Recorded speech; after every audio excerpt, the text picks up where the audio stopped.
पर जोच भी नहीं है वधिया।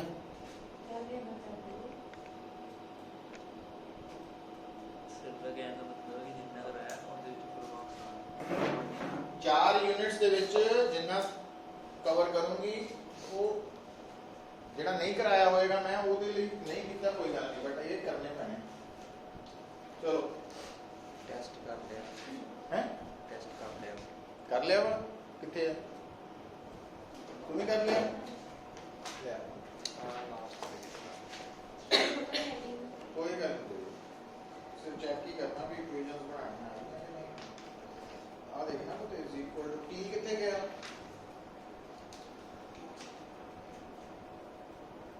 टी दा देख सॉल्व करना सीखो।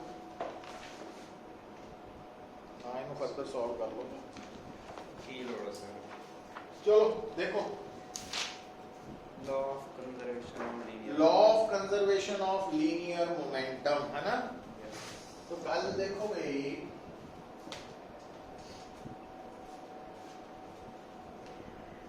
Law of conservation of linear momentum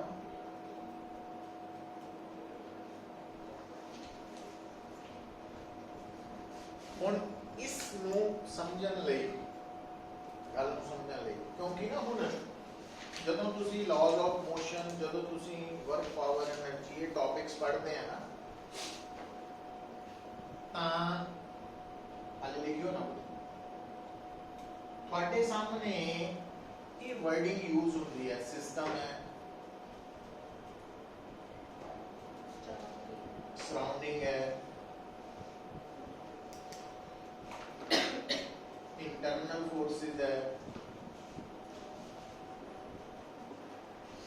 external forces है नेट फोर्स वर्ड हुण इन्हां दी क्लैरिटी होनी बड़ी जरूरी है। इन्हां दी क्लैरिटी लई आपां एक एग्जांपल नोट कर लेने हैं। देखो जिद्दां मान लो वो सानू एक मैं एक क्वेश्चन की फॉर्म च प्रॉब्लम क्रिएट कर रहे हैं ओदा ओदे बिहाफ ते ਅਸੀਂ ਇਹ ਕਰਨ ਨੂੰ ਸਮਝਾਂਗੇ कि a bullet is fired by a gun, ठीक है।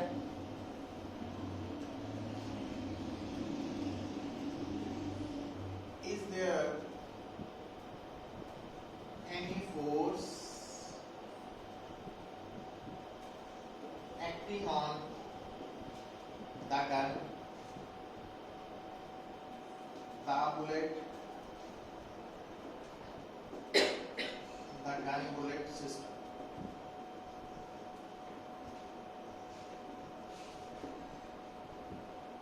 During firing. ना एक क्वेश्चन है ਹੁਣ ਜਦੋਂ ਮੈਂ ਇਸ ਪ੍ਰੋਬਲਮ ਨੂੰ ਆਬਜ਼ਰਵ ਕਰ ਰਿਹਾ ਤਾਂ ਮੈਨੂੰ ਸਾਫ਼ ਪਤਾ ਲੱਗ ਰਿਹਾ ਕਿ ਇੱਥੇ ਗਨ ਔਰ ਬੁਲਟ ਦੋ ਆਬਜੈਕਟਸ ਇਨਵੋਲਵ ਹੈ ਨਾ। ਉਹਨੂੰ ਮੈਂ ਡਾਇਗਰਾਮ 'ਚ ਕਨਵਰਟ ਕਰ ਲੈਣਾ ਗਨ बुलेट। ਹੁਣ देखो सोच के देखो फायरिंग तो पहला ਤੁਹਾਡੀ ਜਿਹੜੀ बुलेट है वो रेस्ट ਤੇ है गन ਦੇ अंदर ही पई है बट आफ्टर फायरिंग वही बुलेट मोशन च आ चुकी है। ਹੁਣ अगर ਤੁਹਾਡੇ सामने कोई भी ऑब्जेक्ट कोई भी बॉडी कोई भी पार्टिकल अगर रेस्ट तो मोशन च आ गया या उल्टा हो गया तो नाल ही मैसेज जेड़ा माइंड च जाना चाहिए ਇਹਦੀ ਤਾਂ स्टेट चेंज हो गई और अगर स्टेट चेंज हो गई है तो इट मीनस उत्ते कोई उत्ते फोर्स लगी है। हाले आपां फोर्स दे रहना है ना, फोर्स लगी है। ਇਹਦਾ मतलब ਸਾਨੂੰ ਹੁਣ ਆਈਡੀਆ ਹੋ ਗਿਆ ਵੀ आफ्टर फायरिंग बुलेट ਤੇ मतलब ड्यूरिंग फायरिंग बुलेट ਤੇ फोर्स लगी है जिस करके ਉਹਨੇ ਉਹਨੂੰ रेस्ट ਤੋਂ मोशन ਚ ਲਿਆ। और सोच के देखो कि बुलेट ਤੇ फोर्स कौन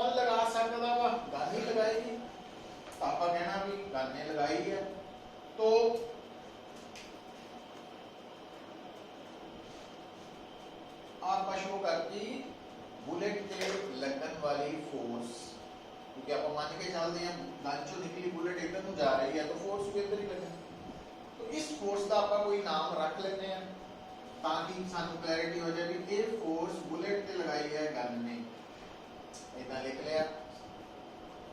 नाल ही थर्ड लॉ याद आ जाना चाहिए कि जे गन ने बुलेट ते फोर्स लगाई है तो इट मींस ऑटोमेटिकली बुलेट भी गन ते फोर्स लगा के गई है, जवाब तो मिलना ही मिलना है ना।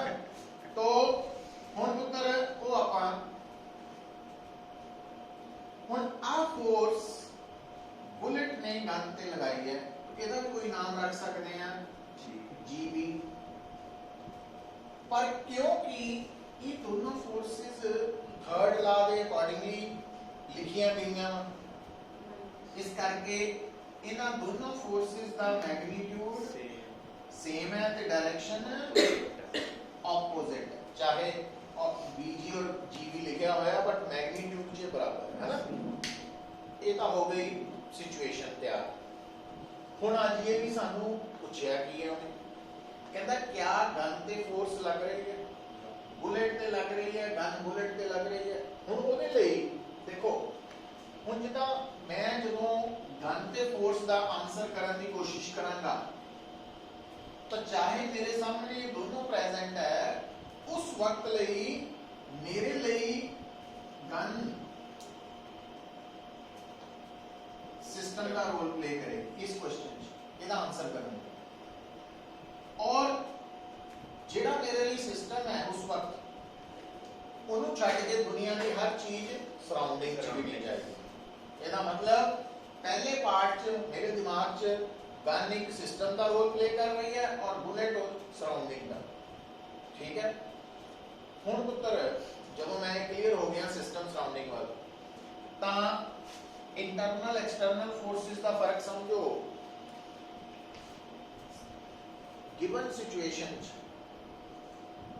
सिस्टम पे सराउंडिंग द्वारा लगाई गई फोर्स एक्सटर्नल गिनी जाएगी। ਇਹਦਾ मतलब पहले पार्ट के आंसर करते वक्त गन ते लगने वाली आ फोर्स मैं ही मानागा एक्सटर्नल, ये एक्सटर्नल च गिनी जाएगी। क्यों? क्योंकि ये बुलेट ने गन ने लगाई है और इस च मैं सिर्फ गन नु सिस्टम मान के आंसर देने की कोशिश कर, ठीक है। तो ਇਹਦਾ मतलब इस पहले पार्ट आ एक्सटर्नल फोर्स आ गई, इंटरनल हुंदी है ਜਦੋਂ सिस्टम ਦਾ ਇੱਕ पोर्शन ਉਸੇ सिस्टम ਦੇ ਦੂਜੇ पोर्शन ਤੇ फोर्स लगांਦਾ। पर ਆਪਾਂ देख रहे हैं गन ਦਾ गन अपने आप पे कोई फोर्स नहीं लगा रही, ਆਪਾਂ ਇਹੀ देख रहे हैं ना। ਇਹਦਾ मतलब इस केस ਚ इंटरनल फोर्स पहले पार्ट ਲਈ ਜਦੋਂ गन ਨੂੰ सिस्टम ਮੰਨਿਆ ਤਾਂ गन ਤੇ इंटरनल फोर्स कोई नहीं लग रही और एक्सटर्नल लग रही, समझ गए? अच्छा, और नेट फोर्स हमेशा कितना लिखी जाएगी पुत्र? Sum of internal forces plus sum of external forces. सारी एक्सटर्नल फोर्सेस भी सम कर लो, इंटरनल भी करके उन्हां दा फिर सम ले लो, है ना। तो ਇਹਦਾ मतलब पहले पार्ट ਜਦੋਂ ਕਹਿੰਦਾ is there any force acting on the gun तो मैं कहूँगा यस, और वो केडी फोर्स है FGB, और वो एक्सटर्नल फोर्स का रोल प्ले कर रही है और वही नेट फोर्स। ये तो हो गया पहले पार्ट का आंसर, है ना। हुण जितना ही मैं दूसरे पार्ट ते आना वा तो मेरे सामने आगे बन गया आ सिस्टम मनाया जाएगा, मेरा माइंड इनू सिस्टम बनेगा और ये सराउंडिंग च आ जाएगा, और वो भी वही सेम चीज है। सिस्टम के ऊपर फोर्स लग रही है और ये इस वक्त एक्सटर्नल च गिनी जाएगी, इंटरनल कोई नहीं लग रही, समझ आई ना गल। क्योंकि बुलेट ने बुलेट पे फोर्स लगानी है, वो वाला कोई पोर्शन है नहीं क्योंकि सिस्टम आ रही है, और नेट फोर्स भी एक ही हो रही है। इसका मतलब इसका आंसर भी यस होएगा, लग रही है FBG। पर जितना ही वो मेनू कहेगा पुत्र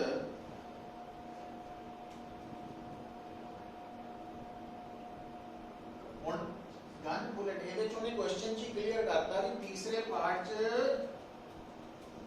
आया सिस्टम पर दोनों ਨੂੰ मिला के। अच्छा ਹੁਣ ਜਦੋਂ ਦੋਨਾਂ ਨੂੰ मिला के है ਤਾਂ ਹੁਣ ਜਿਹੜਾ सिस्टम ਸਾਡਾ है ਉਹਦਾ ਗਨ ਵੀ ਪਾर्ट है मतलब ये तीसरे केस च दोनों ਨੂੰ मिल के ਬਣਿਆ ਸਾਡੇ ਲਈ सिस्टम है तो ये सिस्टम ਦਾ एक पार्ट है दूसरा पार्ट है और ਜਦੋਂ ਹੀ ਆਪਾਂ ਇਹਨੂੰ सिस्टम ਮੰਨ ਕੇ ਸੋਚਿਆ ਤਾਂ ਹੁਣ ਆ ਦੋਨੋਂ ਫੋਰਸਸ ਐਕਸਟਰਨਲ ਨਹੀਂ ਗਿਣੀਆਂ ਜਾਣੀਆਂ। ਕਿਉਂ ਨਹੀਂ ਗਿਣੀਆਂ? ਕਿਉਂਕਿ ਇਹ ਸਿਸਟਮ ਦਾ ਇੱਕ ਪਾਰਟ ਦੂਸਰੇ ਤੇ ਲਗਾ ਰਿਹਾ। मतलब सिचुएशन ਦੇ ਅਕੋਰਡਿੰਗਲੀ ਹੀ ਫੈਸਲੇ ਹੋ ਰਹੇ ਆ ਸਾਰਾ ਕੁਝ। ਇਹ ਨਹੀਂ ਵੀ ਪਰਮਾਨੈਂਟਲੀ ਟੈਗ ਨਹੀਂ ਲੱਗਾ ਕਿਤੇ ਤੇ ਵੀ ਐਕਸਟਰਨਲੀ ਹੁੰਦੀ ਜੀ ਇੰਟਰਨਲ ਇਦਾਂ ਨਹੀਂ ਹੈ। तो ਹੁਣ ਆ ਦੋਨੋਂ ਫੋਰਸਸ ਇੰਟਰਨਲ ਗਿਣੀਆਂ ਜਾਣਗੀਆਂ और एक्सटर्नल कोई फोर्स है नहीं। ਇਹਦਾ मतलब एक्सटर्नल कोई है नहीं। अगली इंफॉर्मेशन देखो कि ਜਿਹੜੀਆਂ इंटरनल फोर्सेस आईਆਂ ਉਹ ਦੋ ਆ इक्वल बट ऑपोजिट और ਉਹਨਾਂ ਦਾ ਸਮ ਵੀ ਜ਼ੀਰੋ। एक्सटर्नल है नहीं इट मींस नेट फोर्स भी ਜ਼ੀਰੋ। और इथों मजेदार गल की निकल के आई देखो पहले पार्ट इंटरनल कोई नहीं सी पर एक एक्सटर्नल सी। दूजे च भी इंटरनल कोई नहीं सी एक एक्सटर्नल सी। पर ਇਹਦੇ ਚ ਜਦੋਂ इंटरनल आईਆਂ ਤਾਂ ਇਕੱਠੀਆਂ ਦੋ ਹੀ ਆਈਆਂ पेयर्स। तो इंटरनल फोर्सेस ਦੀ खूबी ਇਹ ਹੈ ਕਿ ਉਹ ਹਮੇਸ਼ਾ पेयर्स ਚ ਹੋਣੀਆਂ। मतलब ਉਹਨਾਂ ਦਾ ਟੋਟਲ ਨੰਬਰ 0 2 4 6 8 10 12 इवन नंबर ਚ ਹੋਣਾ और ਉਹ पेयर ਚ ਹੋਣ ਕਰਕੇ ਅਕੋਰਡਿੰਗ ਟੂ ਥਰਡ ਲਾ ਉਹ ਉਹਨਾਂ ਦਾ ਨੈਟ ਸਮ ਹਮੇਸ਼ਾ 0 ਹੀ ਰਹਿਣਾ। ਇੰਟਰਨਲ ਫੋਰਸਸ ਦਾ ਵੈਕਟਰ ਸਮ ਕਿਸੇ ਵੀ ਸਿਸਟਮ ਲਈ ਹਮੇਸ਼ਾ 0 ਰਹਿਣਾ ਚਾਹੇ ਉਹਨਾਂ ਦੀ ਗਿਣਤੀ 0 ਹੈ ਚਾਹੇ 2 ਹੈ ਚਾਹੇ 4 ਹੈ ਚਾਹੇ 6 ਹੈ ਚਾਹੇ 8 ਹੈ ਚਾਹੇ 10 ਹੈ। ਇਹਦਾ मतलब क्योंकि इंटरनल फोर्सेस ਦਾ ਸਮ ਹਮੇਸ਼ਾ 0 ਹੀ ਹੋਣਾ इट मींस ਆਪਾਂ नेट फोर्स ਕਿੱਥੋਂ ਕੈਲਕੂਲੇਟ ਕਰ ਸਕਦੇ ਹਾਂ एक्सटर्नल फोर्सेस ਨੂੰ ਵੀ ਜੋੜ ਕੇ ਕਰ ਸਕਦੇ। मतलब स्टार्ट ਆਪਾਂ ਟੋਟਲ ਕਰਕੇ ਕੀਤਾ ਪਰ ਆਪਾਂ ਇੱਕ ਇਨਫੋਰਮੇਸ਼ਨ ਆ ਗਈ ਵੀ ਐਵੇਂ ਨਾ ਜਿਸ ਵਕਤ ਤੁਸੀਂ ਪ੍ਰੋਬਲਮ ਸੋਲਵ ਕਰ ਰਹੇ ਹੋ ਉਹਦੇ ਅਕੋਰਡਿੰਗਲੀ ਜਿਹੜੀ ਫੋਰਸਸ ਇੰਟਰਨਲ ਚ ਹੈ ਉਹਨਾਂ ਨੂੰ ਕੰਸੀਡਰ ਕਰਨ ਦੀ ਲੋੜ ਨਹੀਂ। ਸਿਰਫ ਐਕਸਟਰਨਲ ਨੂੰ ਕੈਲਕੂਲੇਟ ਕਰੋ और ਉਹ ਤੋਂ ਗੱਲ ਬਣ ਜਾਣੀ नेट फोर्स। ठीक होगी गल। तो कहने का मतलब सिस्टम के कौन है सराउंडिंग केड़ी है ये सिचुएशन पे डिपेंड करेगा और कई बार वो सिचुएशन स्टेटमेंट तो ही बन जाएगी पर कई बार साडी एक्सपीरियंस कह लो प्रैक्टिस तो पता लगना शुरू हो जाता भी ਇਹਦੇ ਲਈ ਮੈਂ ਕਿਹਨੂੰ ਸਿਸਟਮ ਮੰਨਾਂ ਇਹਦੇ ਲਈ ਕਿਹਨੂੰ ਮੰਨਾਂ ਤਾਂ ਕਿ ਰਿਜ਼ਲਟ ਈਜ਼ੀ ਵੇ ਚ ਆ ਸਕੇ। तो इस करके सिस्टम बारे पहला ਇਹਨਾਂ ਬਾਰੇ ਲਿਖ ਲਈਏ और ये वो इन्फॉर्मेशन लिखन लगे हैं जिहदी पेपर च किसी ने नहीं पूछना पर पेपर आना इन्हां ते बेस है। डायरेक्ट नहीं कहना भी सिस्टम दसो सराउंडिंग दसो इंटरनल कौन होंदी है एक्सटर्नल पर इन्हां नूं मिला के सारी इन्फॉर्मेशन करनी। सर इसमें ग्रेविटी नहीं देखेंगे ना ਇਹਦੇ ਚ ग्रेविटी नहीं वो क्यों नहीं देखो वो भी एक्सपीरियंस तो आना नो डाउट। क्वेश्चन वधिया तेरा देखो पुत्र वो क्यों नहीं है ਉਹਦਾ कारण ये है कि ਜਿਹੜੀ ਗ੍ਰੈਵਿਟੀ ਫੋਰਸ ਹੈ ਕੁਝ ਕੇਸਿਸ 'ਚ ਉਹ ਨੋ ਡਾਊਟ ਫਾਇਰਿੰਗ ਤਾਂ ਆਪਾਂ ਜ਼ਮੀਨ ਤੇ ਹੀ ਕਰ ਰਹੇ ਹਾਂ ਹਨਾ ਗ੍ਰੈਵਿਟੀ ਤਾਂ ਲੱਗਣੀ ਹੈ ਬੁਲਟ ਤੇ ਵੀ ਗਨ ਤੇ ਵੀ ਪਰ ਫਾਇਰਿੰਗ ਦੇ ਦੌਰਾਨ ਜਿਹੜੀ ਫੋਰਸ ਬੁਲਟ ਤੇ ਲੱਗੀ ਗਨ ਕਰਕੇ ਉਹ ਫੋਰਸ ਇੰਨੀ ਜ਼ਿਆਦਾ ਵਾ ਵੀ ਉਹਦੇ ਮੁਕਾਬਲੇ ਗ੍ਰੈਵਿਟੀ ਫੋਰਸ ਆਲਮੋਸਟ ਜ਼ੀਰੋ ਮੰਨੀ ਉਹਦਾ ਕੋਈ ਰੋਲ ਨਹੀਂ ਰਹਿ ਜਾਂਦਾ। ਇਸ ਕਰਕੇ ਫਿਰ ਅਸੀਂ ਉਹਨੂੰ ਉੱਥੇ ਕੰਸੀਡਰ ਨਹੀਂ ਕਰਦੇ ਪਰ ਕਈ ਜਗ੍ਹਾ ਤੇ ਕਰਾਂਗੇ ਵੀ तो ਇਹ ਐਕਸਪੀਰੀਅੰਸ ਤੋਂ ਜਾਂ ਕਿਹੜੀ ਪ੍ਰੋਬਲਮ ਚ ਕਰਨੀ ਕਿਹੜੀ ਨਹੀਂ ਉਹ ਸੋਲਵ ਕਰਦੇ ਵਕਤ ਪਤਾ ਲੱਗ ਜਾਂਦਾ। तो इस करके प्रोजेक्टाइल ਦਾ ਹੋਰ ਕੋਈ ਫੋਰਸ ਨਹੀਂ ਨਾ ਲੱਗ ਰਿਹਾ डिस्टेंस बहुत ज्यादा है ਉਹਦੇ ਚ ਤਾਂ ਫੋਰਸ ਹੀ ਗ੍ਰੈਵਿਟੀ ਲੱਗ ਰਹੀ ਸੀ। ਹੁਣ ਮੰਨ ਲਓ ਤੁਸੀਂ कि नहीं इन्होंने लिखने की लोड़ ये समझाता आ सिस्टम तो शुरू करो साइड से मतलब सिस्टम की है साडे लई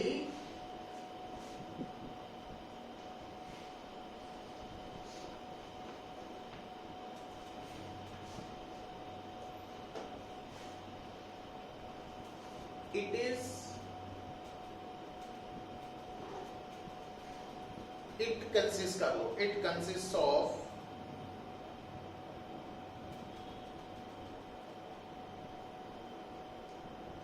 काला बनया होंदा। नंबर 1 सिंगल पार्टिकल का भी हो सकता,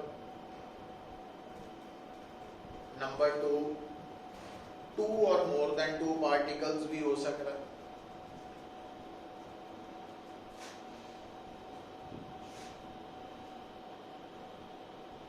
नंबर 3 सिंगल बॉडी भी हो सकती,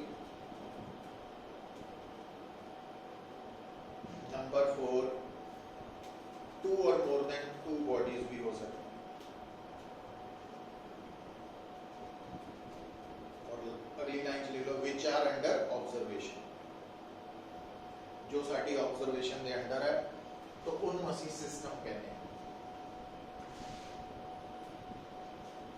ठीक है, सिचुएशन के अकॉर्डिंगली वो डिसाइड होएगा किहड़ा मेरे लिए हुण सिस्टम, और वो किसी को दसन भी नहीं लोड़ होंदी, वो दिमाग है ना इमेज बनानी होगी सारी रखना। हुण लिखो surroundings,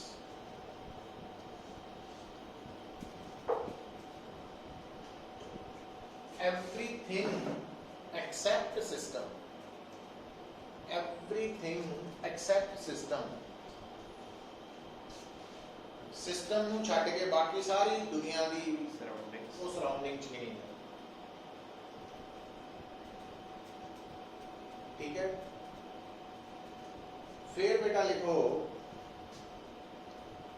internal forces,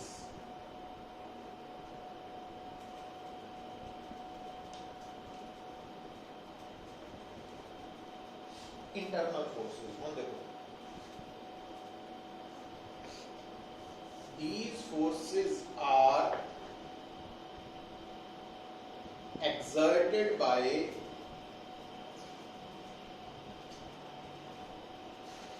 one part of the system on other part of the system, system का एक पार्ट दूसरे पार्ट पे जड़ियां फोर्सेस लगाता है वो internal forces. These forces always come in are always, these forces are always, these forces are always exist in pairs as per Newton's third law, pairs होती हैं, and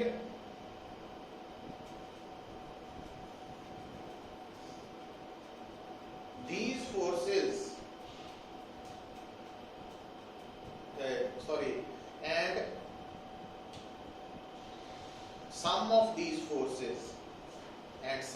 these forces is always zero. Internal forces का sum हमेशा zero होगा।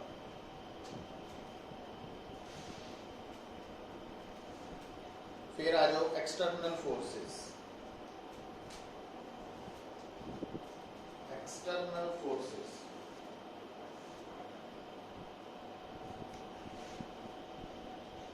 these forces are acting on the system due to surroundings का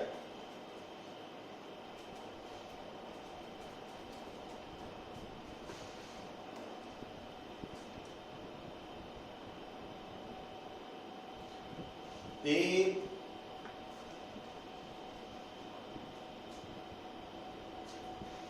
may have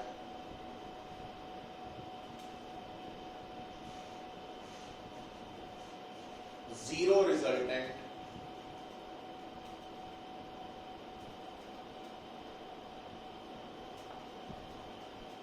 or their resultant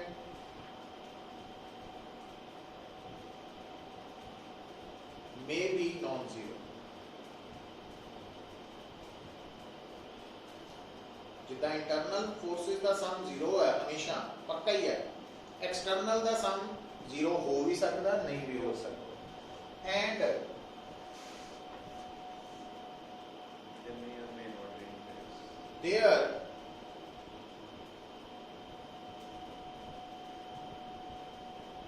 number may be either odd or even, मतलब जितना internal forces pairs च होने करके even number च ही होनी है, तो एक्सटर्नल भी कोई इतना नहीं, एक भी हो सकती, नहीं भी हो सकती, दो भी हो सकती हैं, चार भी हो सकती हैं। और एक गल सुन लो पुत्र, हुण इतना भी हो सकता है कि तुहाडे सामने एक सिस्टम ते दो एक्सटर्नल फोर्सेस लग रही इक्वल बट ऑपोजिट, तां उन्हां दा रिजल्टेंट जीरो हो जाए। पर जे वो इक्वल बट ऑपोजिट नहीं है फिर नेट फोर्स होएगी, है ना। अच्छा लास्ट लिख लो नेट फोर्स। नेट फोर्स के बराबर लिखी sum of internal forces plus sum of external forces.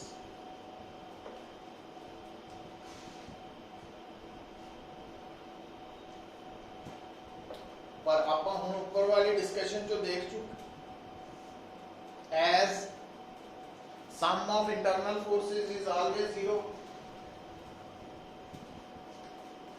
इस करके नेट फोर्स की होएगी सम ऑफ एक्सटर्नल फोर्सेस ही, ठीक है। अच्छा हम देखो हूँ बेटा जेड़ा न्यूटन सेकंड लॉ है वो कहता कि नेट फोर्स के बराबर है मास इनटू एक्सेलरेशन दे, या वो कहता dp by dt, है ना। दोनों गल्लां तरीका जिथे दा पूरे सिस्टम दा मास कंजर्व है, कांस्टेंट है, बदलदा नहीं है, उथे ਅਸੀਂ net force mass into acceleration भी बोल देते हैं। हुण देखो ਆਪਾਂ कुछ प्रॉब्लम्स सॉल्व कर चुके हैं, ਉਹਨਾਂ ਵਿੱਚੋਂ ਇੱਕ ਪ੍ਰੋਬਲਮ ਜਿਹੜੀ ਕਿ ਆਪਾਂ ਆਲਰੇਡੀ ਸੋਲਵ ਕੀਤੀ ਸੀ, ਇਹ ਦੇਖਿਓ ਹੁਣ ਆ ਹੈ ਸਾਡਾ ਸਮੂਥ ਸਰਫੇਸ, ਇਹਦੇ ਤੇ ਸਾਨੂੰ ਦਿੱਤੀਆਂ ਹੋਈਆਂ ਦੋ ਬੋਡੀਜ਼ ਦਿੱਤੀਆਂ ਨਾ, ਆ ਫੋਰਸ ਲੱਗ ਰਹੀ ऑलरेडी की, बट मैं हम दसन लगा कि इस सिस्टम वाला कंसेप्ट ਨੂੰ यूटिलाइज कितना किया जा सकता टाइम सेव करने लिए। फाइंड एक्सेलरेशन, ठीक है।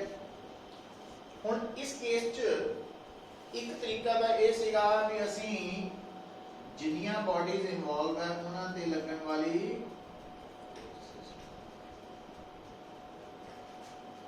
फोर्सेस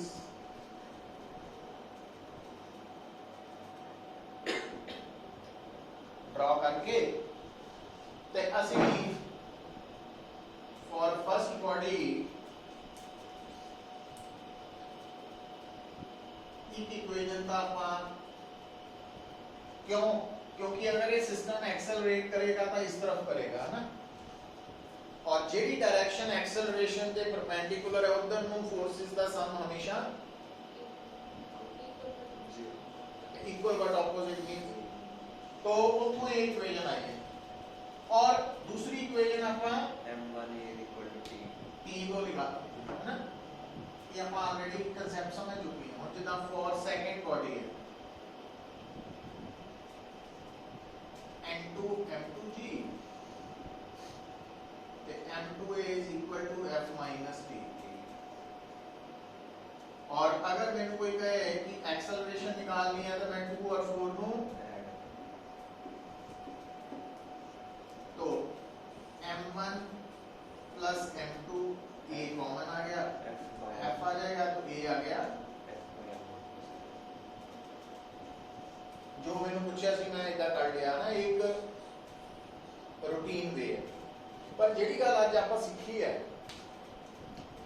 ਉਹਨੂੰ भी अप्लाई करके ਅਸੀਂ यही रिजल्ट जल्दी कट सकते।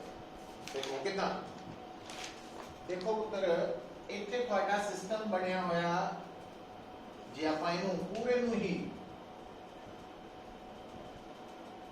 ਸਿਸਟਮ ਮੰਨੀਏ ਪੂਰੇ ਨੂੰ ਹੀ, ਤਾਂ ਅਸੀਂ ਕੀ ਦੇਖ ਰਹੇ ਹਾਂ ਕਿ ਐਕਸਲਰੇਸ਼ਨ ਕੱਢਣੀ ਹੈ ਸਿਸਟਮ ਦੀ।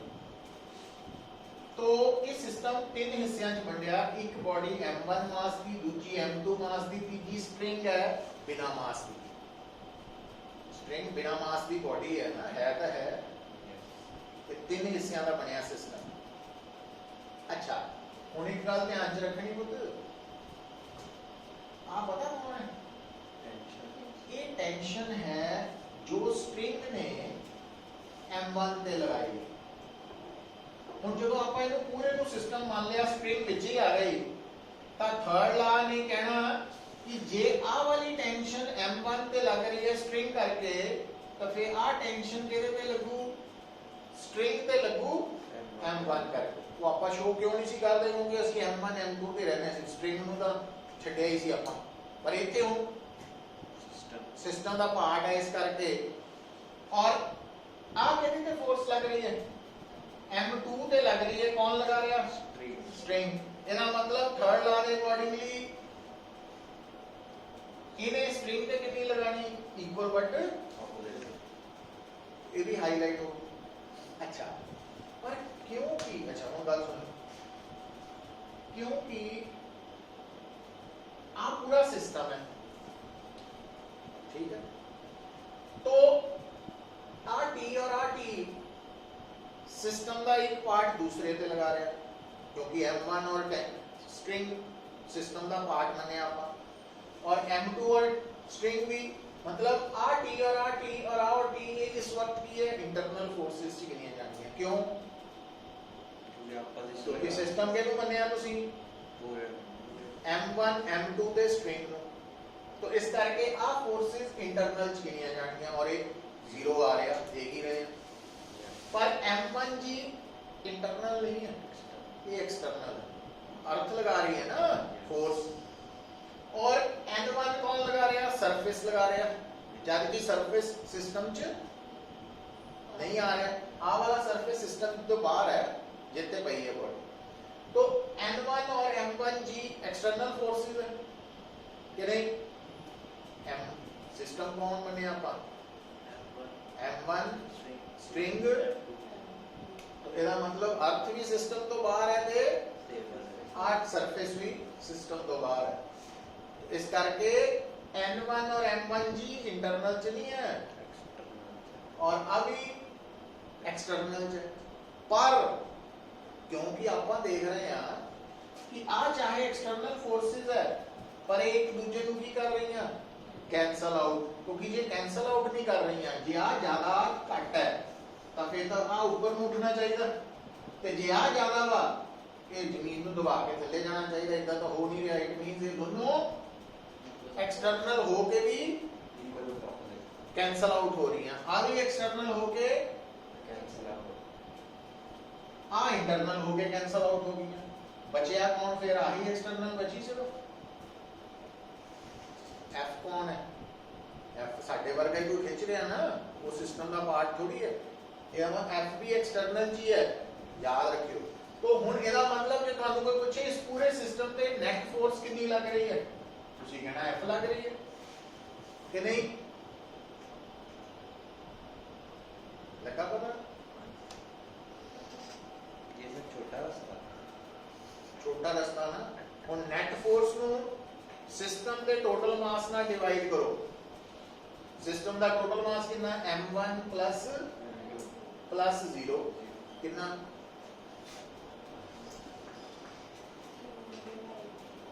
तो एक्सेलरेशन की आ गई net force over total mass. आ फार्मूला आही आया ना, पर इतने आया सीगा इन्हां स्टेप्स ਨੂੰ फॉलो करके, इतने आया भी सिस्टम के अकॉर्डिंगली डिसाइड हो गया फटाफट। ये तो समझाने करके 15 मिनट लग गए ना, जिन्हें समझ आ गई उन्हें तो कहना अच्छा आ एफ एक्सटर्नल आ, क्योंकि आ दा कैंसल आउट हो रही हैं, आ भी कैंसल आउट हो रही हैं। इट मींस आही दा इको फोर्स है, ही नेट का नेट के ओवर मास टोटल डिवाइड कैसे किया? नेट फोर्स के बराबर होगी मास इनटू एक्सेलरेशन की हो उससे कट है पर एक गल सुनो हुन गल ये सुननी है कि जे मान लो इतने वो कहता है एक्सेलरेशन भी कटो नाल टेंशन भी कटो फिर इन्हीं हेल्प करनी है ना फिर इन्हां दी हेल्प लेनी पैनी है बट वो जो कल एक्सेलरेशन तो वो होगा सिचुएशन के अकॉर्डिंगली पर एक ऑप्शन पता लग गई है भी इतना भी सोचा जा सकता करना है इसको है ये तो करना करके देख लो वैसे तो कोई लोड नहीं है रहन दो हुन रिवीजन में फिर कुछ याद नहीं रहता अभी तो याद है करनी फटाफट कर लो मतलब की गल देखो ये मैं ता एग्जांपल दी है पहला सुन लो गल बाद च नोट करियो 2 मिनट ਲਈ देखो जितना पहले केस च गन बुलेट वाले केस च क्वेश्चन तो ही पता लगी जा रहा है पहले पार्ट च मैं किहनू सिस्टम मनना दूजे च किहनू मनना तीजे च किहनू मनना पर इस क्वेश्चन दे विच क्लैरिटी नहीं है कि वो क्वेश्चन च नहीं दस रहा कि इहनू सिस्टम मनो उन्हें तो कहा एक्सेलरेशन करो इस करके फिर उन्होंने प्रैक्टिस तो एक्सपीरियंस तो गल पता लगनी है कि कितना सॉल्व किया केड़ा सिस्टम है मेरे लिए उस पर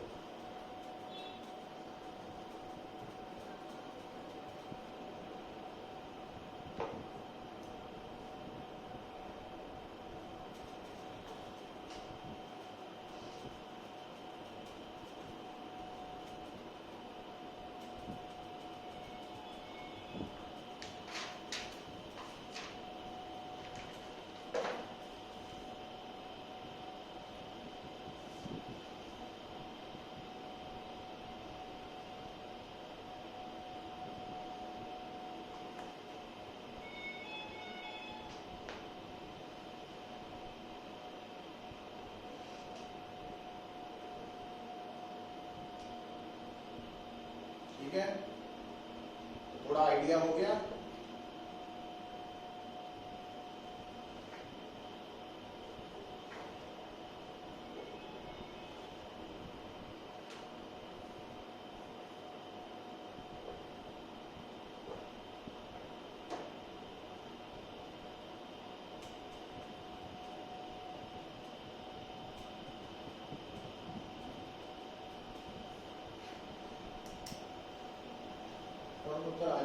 law of conservation of linear momentum पे जेड़ा तुसी याद रखना ये तो सारा ਉਹਦਾ बेस तैयार किया भी आ है क्या तो ये टर्म्स कितना अप्लाई होंगे लिखो statement of law of conservation of linear momentum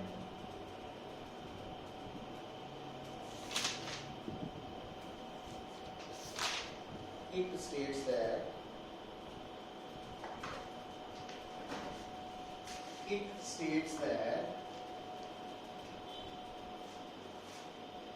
if net force acting on a system is zero,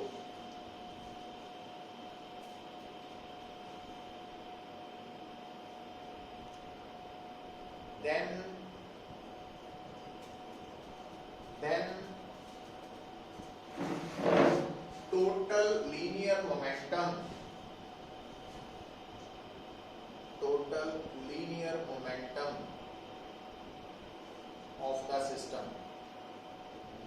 total linear momentum of the system will remain constant.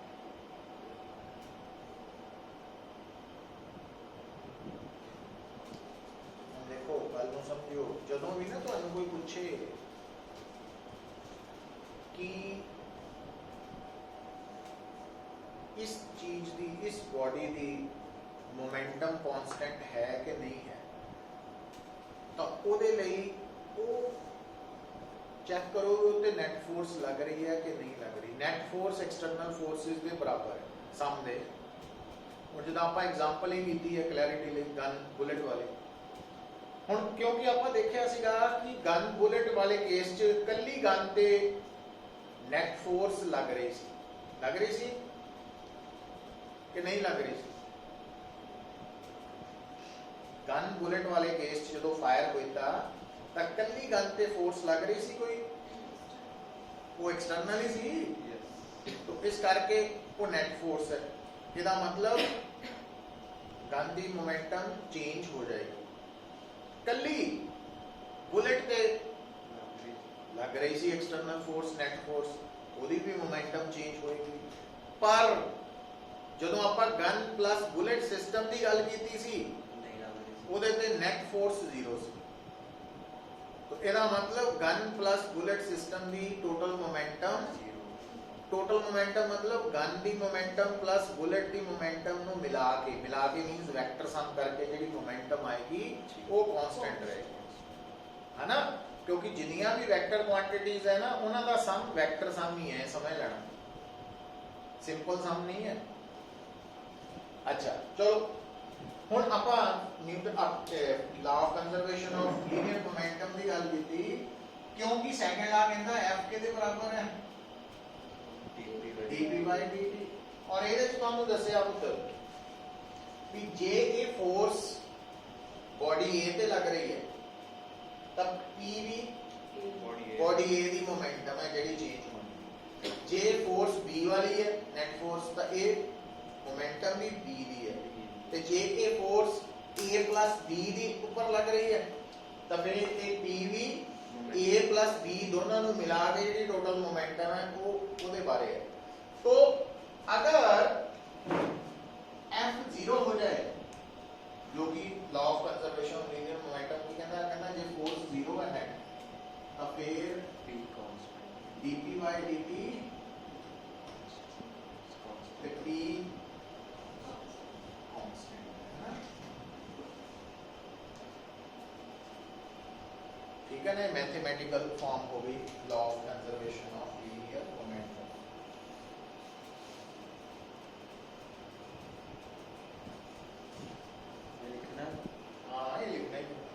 और आ साइड पे ਜਿਹੜਾ ਲਿਖਿਆ ਹੈ ਇਹਦੇ ਚ F ਲਿਖ ਲਓ, net force acting on the system,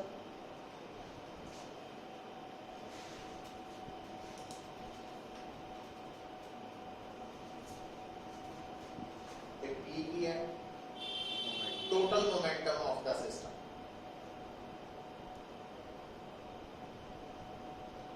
momentum of the system मतलब total ही है।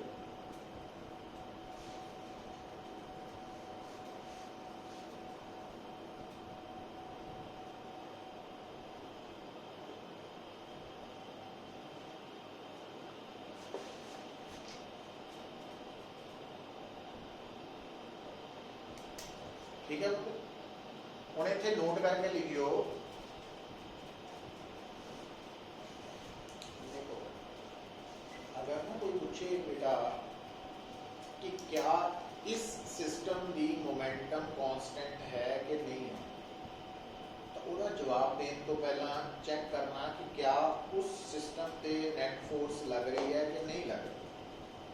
जे नहीं लग रही तो कांस्टेंट है मोमेंटम, जे लग रही है तो नहीं मोमेंटम। पर जे वर्ड आ जाए, पहला भी डिस्कस किया, नोट करके लिखना, isolated system means net force is 0।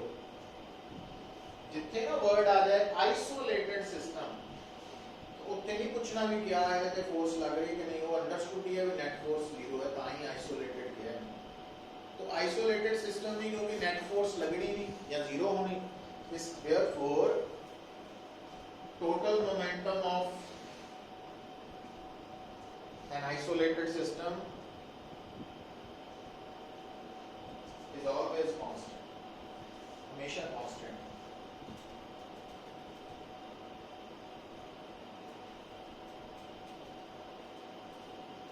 ठीक है, चलो ਹੁਣ लिखो proof, law proof, law of conservation of linear momentum का प्रूफ भी पूछ सकता, स्टेट एंड प्रूफ। ਉਹਦੇ ਲਈ ਤੁਸੀਂ ਕੀ ਕਰਨਾ, consider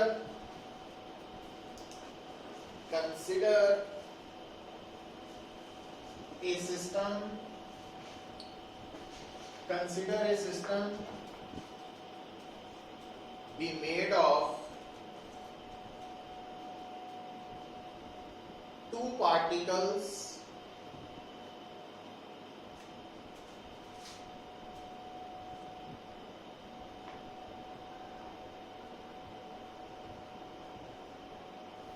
having momenta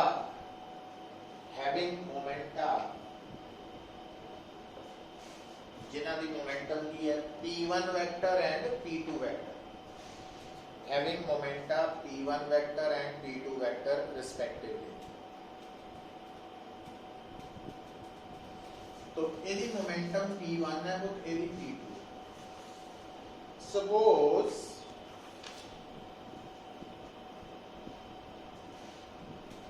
these two particles are exerting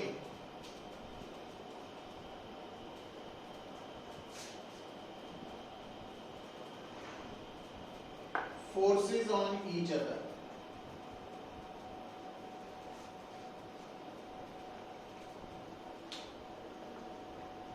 As shown in figure.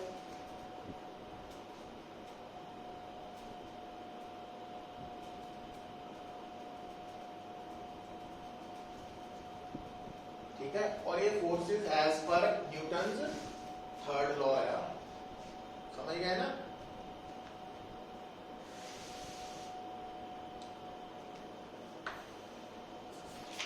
Diagram बना के suppose no external force is acting, diagram बना लो पहला पुत्र। Suppose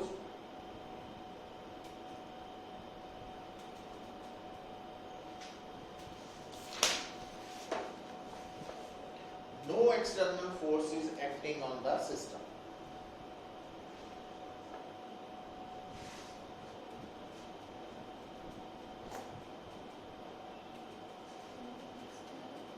External force is acting on the system. ਇਹਦਾ ਮਤਲਬ ਇਹਦੀ ਮੋਮੈਂਟਮ ਕਾਂਸਟੈਂਟ ਰਹੇਗੀ, ਉਹ ਪ੍ਰੂਵ ਕਰਨ ਲੱਗੇ ਆਪਾਂ ਨਾ। तो ਆ ਦੇਖੋ ਹੁਣ ਜਦੋਂ ਮੈਂ ਕਹਿੰਦੇ ਫਸਟ ਪਾਰਟੀਕਲ ਨੂੰ पार्टिकल 1 ਨੂੰ ਦੇਖਣਾ ਤੋਂ ਸੁਣੋ, ਪਾਰਟੀਕਲ 1 ਦੇ ਲਈ ਨਾ ਇਹ ਐਕਸਟਰਨਲ ਫੋਰਸ ਦਾ ਰੋਲ ਪਲੇ ਕਰੇਗੀ। ਪਤਾ ਲੱਗ ਗਿਆ ਨਾ ਕਿਉਂ? ਕੱਲੇ ਪਹਿਲੇ ਪਾਰਟੀਕਲ ਲਈ ਫੋਰਸ ਲੱਗ ਰਹੀ ਦੂਸਰੇ ਕਰਕੇ। तो पहले पार्ट जो मैं पार्टिकल 1 कहना था ये मेरे लिए हुन सिस्टम का रोल प्ले कर रहा है। तो ਇਹਦੇ ਤੇ ਲੱਗਣ ਵਾਲੀ ਫੋਰਸ ਕੀ ਕਰੇਗੀ? ਇਹਦੀ ਮੋਮੈਂਟਮ ਨੂੰ ਚੇਂਜ ਕਰੇਗੀ। तो for particle 2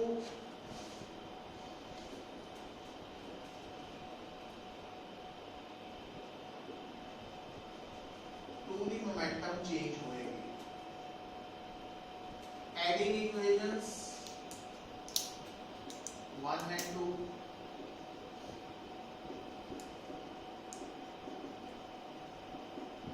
सेम ही है, है तो पहले वाला सेम ही है।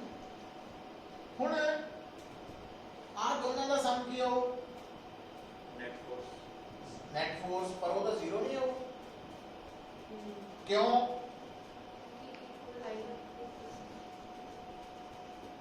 पता लगा क्यों? गिवन नहीं है क्योंकि ये दोनों फोर्सेस थर्ड लॉ के अकॉर्डिंगली है ना। Because F12 is equal to minus F21 as per third law of motion।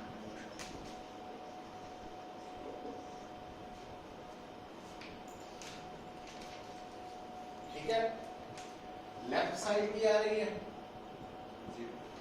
Right side से आ टर्म डिफरेंशिएट हो रही है। इसका मतलब ये टर्म कांस्टेंट आ गई। ਹੁਣ ਤੁਹਾਡਾ ਸਿਸਟਮ ਦੋ ਪਾਰਟੀਕਲਸ ਦਾ ਬਣਿਆ। पहले की मोमेंटम p1 है, दूसरे की p2 है, तो p1 प्लस p2 की हो गई टोटल मोमेंटम। तो वेयर p की है p1 plus p2 total momentum of the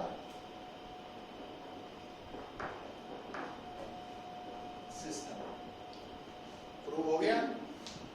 तो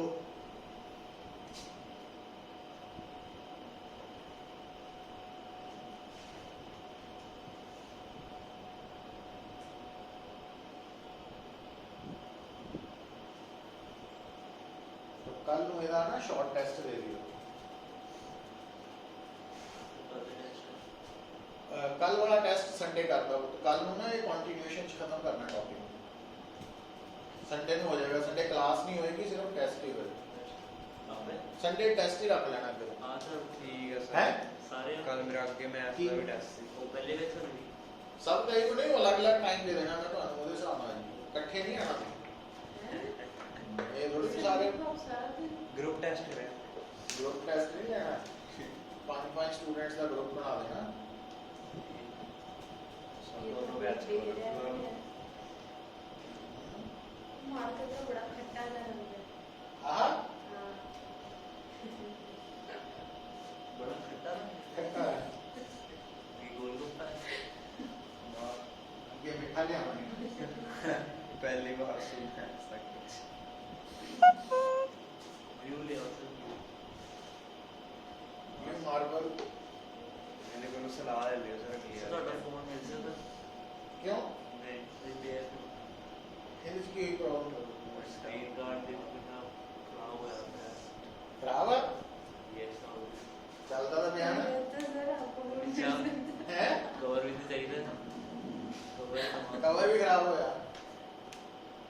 ਚੇਂਜ ਕਰਨਾ ਚਾਹੀਦਾ ਫੋਨ ਤੇ ਕਵਰ ਮੈਂ ਹੋ ਸਕੇ ਤੇ ਫੋਨ ਵਿੱਚ ਤੇ ਕਵਰ ਕਰ ਲਓ। इसको चेंज करो पहले। ਹਾਂ ਇਹਦਾ ਤੀਜਾ ਲਾਓ ਜਰਾ ਠੀਕ ਹੈ ਕੋਈ ਨਹੀਂ ਆਸ਼ਨਾ ਚਲੋ ਦੇਖੋ ਲਿਖੋ ਹੁਣ ਤੀਜਾ ਬੈਚ ਬਣਾਓ ਇਹਦਾ ਐਪਲੀਕੇਸ਼ਨਸ ਆਫ। ਬੱਚੇ ਨੂੰ ਸਪੈਸ਼ਲ ਅਟੈਂਸ਼ਨ ਚਾਹੀਦੀ ਕੱਲ ਨੂੰ ਆਂਦੇ ਹੀ ਆ ਜਿਹੜਾ state and group law of conservation of linear momentum ਹੈ ਕਰ ਦਿਓ। ਬਾਕੀ ਫालतू ਨਹੀਂ ਕੁਝ ਲਿਖਣਾ। ਸਿਸਟਮ ਕੀ ਉਹ ਨਹੀਂ, ਸਿਰਫ ਆ ਸਟੇਟ ਐਂਡ ਗਰੁੱਪ ਹੈ ਨਾ। ਤੇਰਾ 14th ਬੈਚ ਬਣਾਇਆ स्टेटमेंट में प्रूफ है। लिखो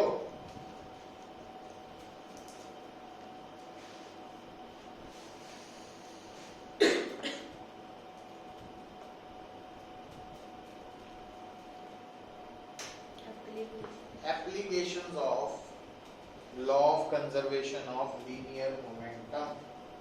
ਇਹ ਹੈਡਿੰਗ ਹੈ ਸਰ ये हेडिंग है और ਇਹਦੇ ਚ ਅੱਜ ਇੱਕ ਪਾਰਟ ਕਰਨ ਲੱਗੇ ਆਪਾਂ application of law of conservation of linear momentum, recoil of gun।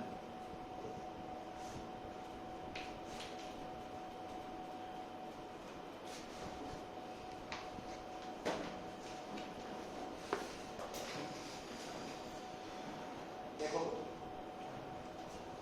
इन्हें स्टार्ट करो। कंसीडर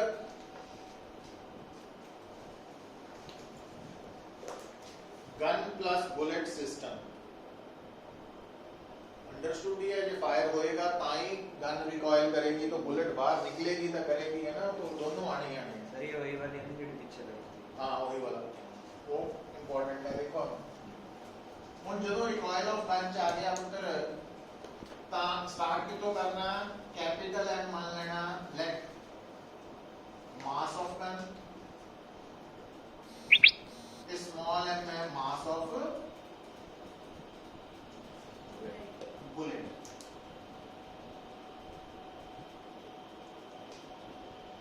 ਹੁਣ ਇੱਕ ਆਣਾ ਬਿਫੋਰ ਫਾਇਰਿੰਗ ਵਾਲੀ ਸਿਚੁਏਸ਼ਨ। ਫਾਇਰ ਕਰਨ ਤੋਂ ਪਹਿਲਾਂ वेलोसिटी ऑफ बुलेट जीरो ही है। फायर तो पहला बुलेट रुकी है, गन भी रुकी है, तो इसका मतलब मोमेंटम ऑफ बुलेट जीरो है। मोमेंटम की होती mass into velocity. Momentum of gun भी फायर करने तो पहला की है जीरो। इसका मतलब total momentum of gun plus bullet system before firing की गल हो रही है। जीरो प्लस जीरो 2 है ना।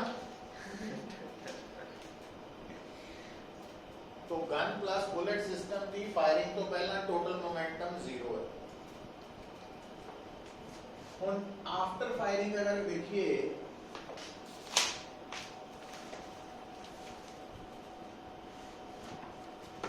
फायरिंग तो बाद बुलेट मोशन च आ जाती है Yes. ते गन भी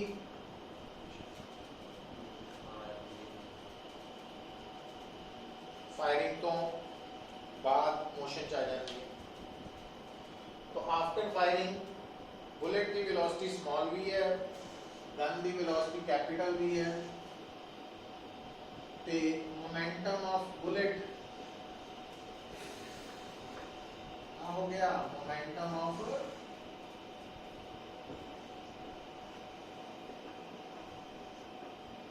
the total momentum of gun plus bullet system ये आफ्टर फायरिंग है वो आप बन गया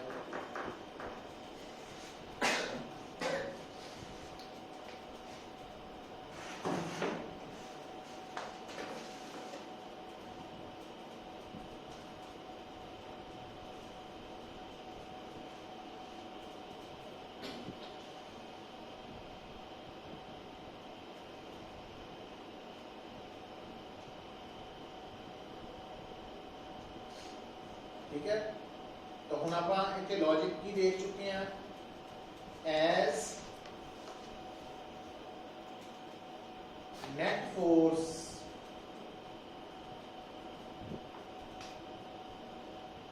acting on gun plus bullet system during firing is 0 आपका चेक किया ही ना time example your Therefore, total momentum of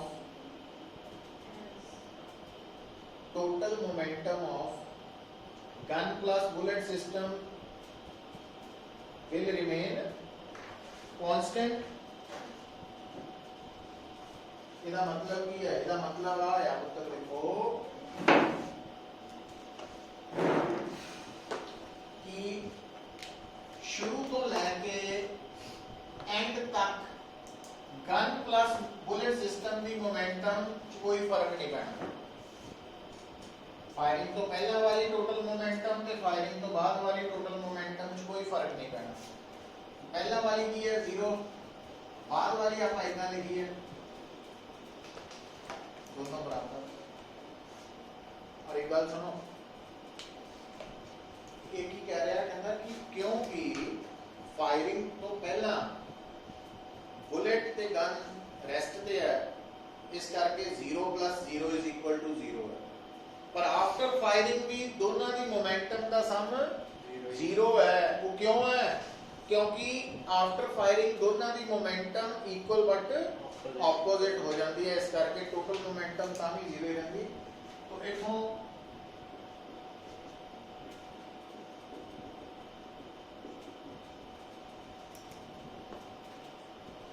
आओ वेलोसिटी है जिहदे नाल फायरिंग तो बाद गन मूव करती और नेगेटिव साइन का मतलब है जिधर को बुलेट जा रही है उस तो ऑपोजिट गन ने मूव करना मतलब जे तुसी अगे नु फायर कीता तो गन पीछे नु आएगी जे ऊपर नु फायर कीता तो गन नीचे नु आएगी रिकॉइल करेगी रिकॉइल फाइंड करना हां और अगली बात सुन लो recoil velocity mass of gun पे डिपेंड करती है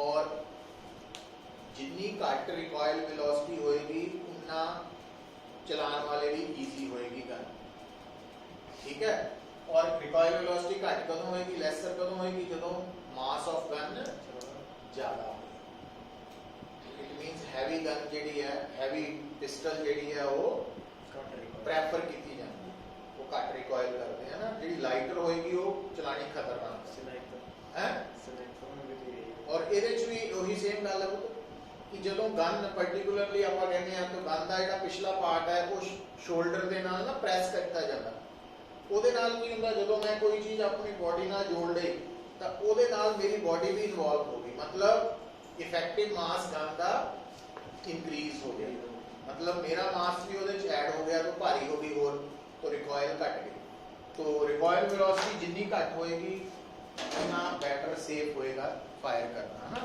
तो ये कंसेप्ट है ਜਿਹੜਾ ਆਪਾਂ ਨੂੰ समझ आ जाना चाहिए तो ये तो अगे कल कंटिन्यू करांगे तो कल कोशिश करांगे भी लॉ ऑफ कंजर्वेशन खत्म हो जाए